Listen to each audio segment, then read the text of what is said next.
We are recording. So, this is the new leather connector that I just set up for Technicopia. A lot of this is my old leather tools, but I wanted to make it easy for Allie, who didn't have the arm strength to run the old hand punch or hammer and rivets. So I was figuring how quickly could I make this actually happen. So I made just a little brick, cut the corners out so that they sits here or sits there.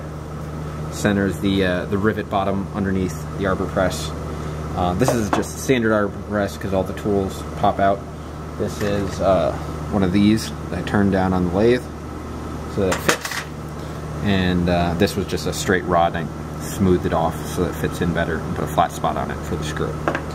So let's see how quickly we can drop another rivet. So we've already done two.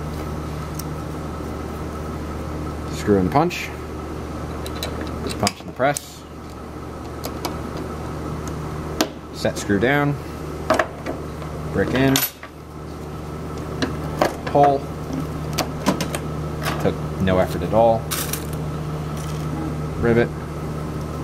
Side A. Side B. Side.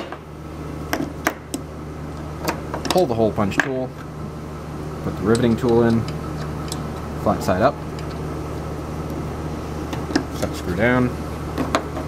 Bottom plate. Align the unpunched rivet. Punch. Done.